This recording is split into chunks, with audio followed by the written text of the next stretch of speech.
Buat yang nyari template Node.js, Express.js plus TypeScript, bisa langsung aja cek link di deskripsi. Halo semuanya, sebelumnya gue mau bilang makasih buat semua yang udah nonton video gue yang kemarin, yang udah like dan udah subscribe. Gue gak nyangka sampai ramai banget, jujur, sampai jadi bahan omongan di teman-teman kantor gue malu banget anjir. Makasih juga yang udah komennya rame banget. Ada yang ngasih semangat, ada yang ngasih saran, ada yang ngasih kritik juga, ada yang cuma sekedar ninggalin jejak, macam-macam banget pokoknya. Gue makasih banget.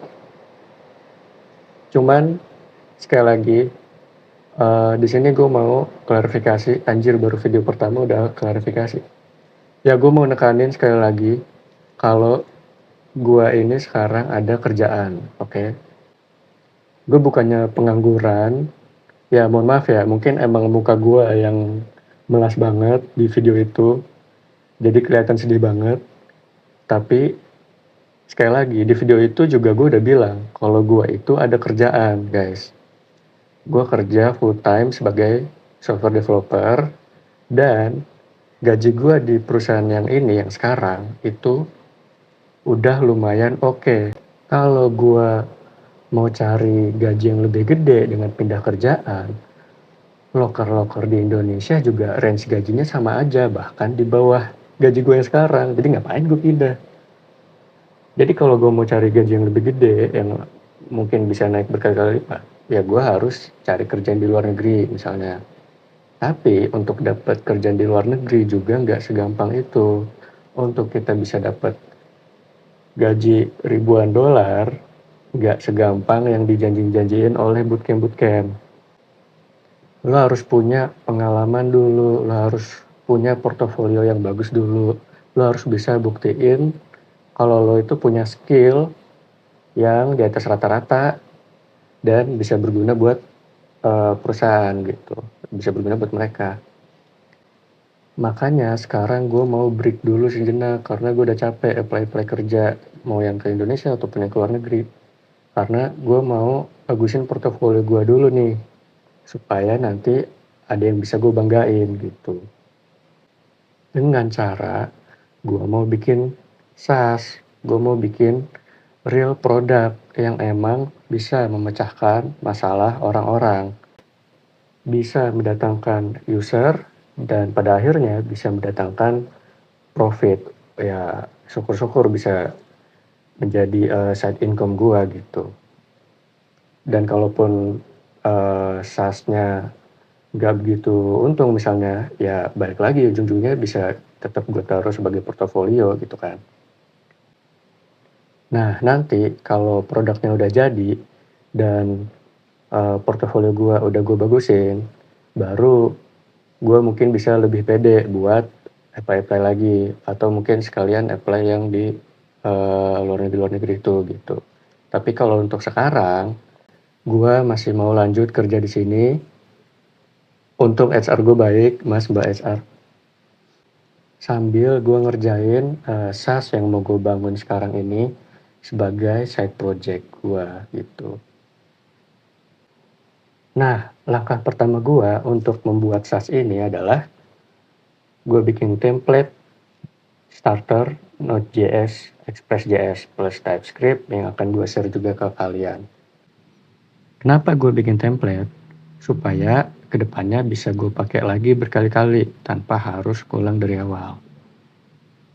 Ya sebenarnya gue nggak bikin dari awal-awal banget sih. Ini gue ngambil dari template orang juga, gue fork ke repo gue, terus gue jadiin repo sendiri.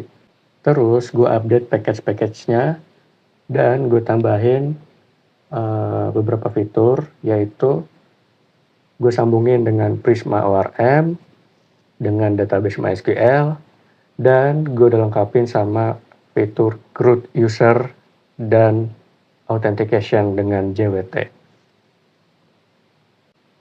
Nah, kalau kalian mau pakai template-nya, kalian tinggal klik aja use this template, terus kalian jadiin repo kalian sendiri, kalian bisa namain bebas. Habis itu udah deh jadi repo kalian. Selanjutnya kalian tinggal clone ke lokal kalian.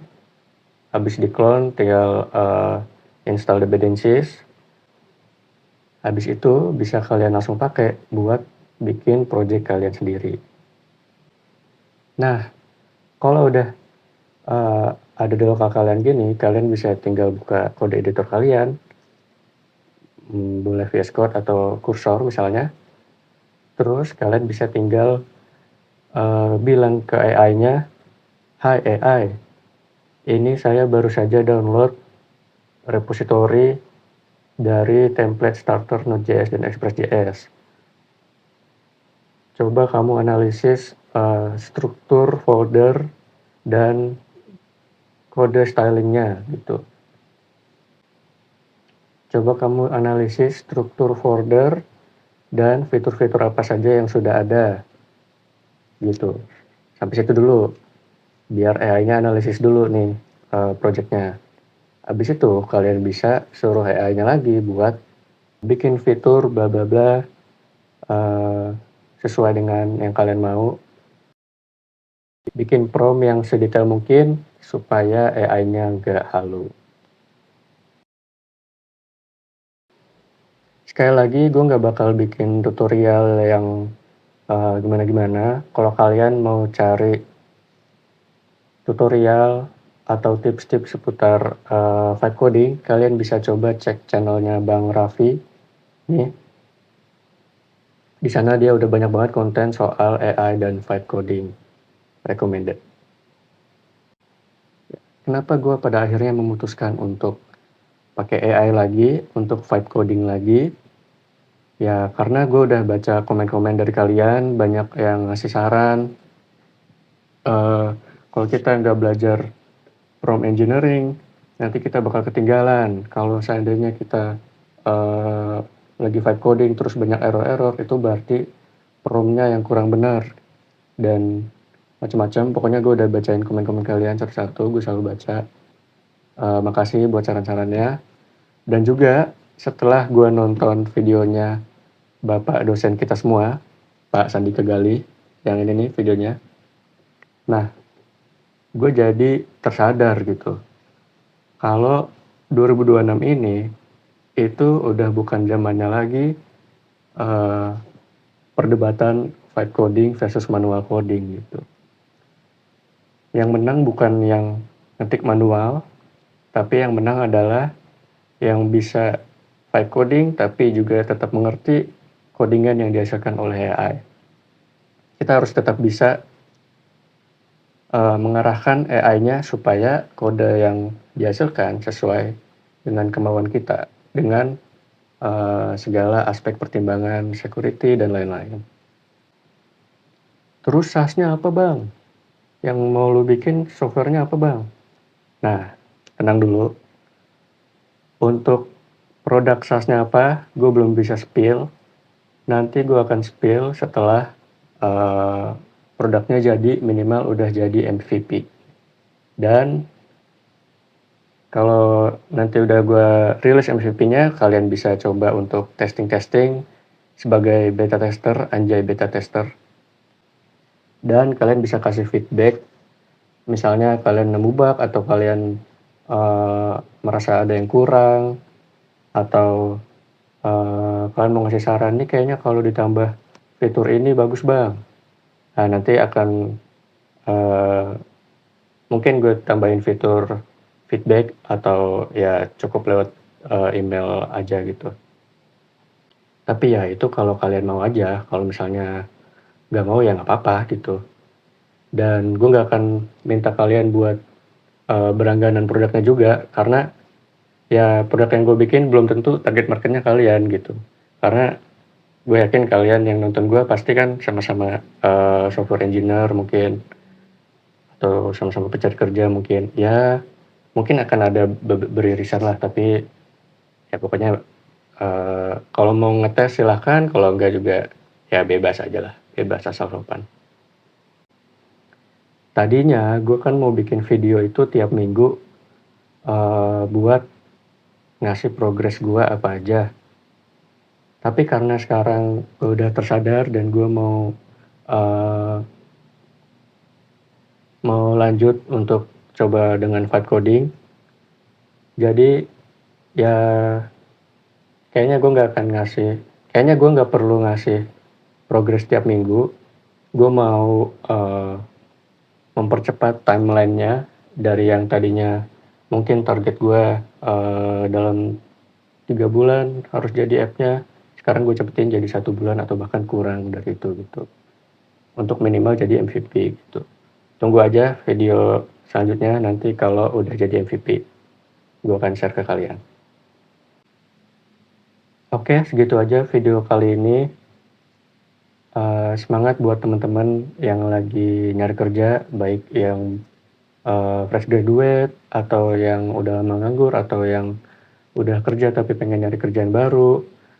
Pokoknya semangat semuanya, semoga kita semua diberikan yang terbaik. Makasih yang udah nonton. BTW, soal jualan maca, itu gue serius guys. Nih, gue udah bikin perhitungan sederhananya. Nih ya, harga stand plus bahan baku 100 cup itu ada yang nggak sampai 5 juta guys.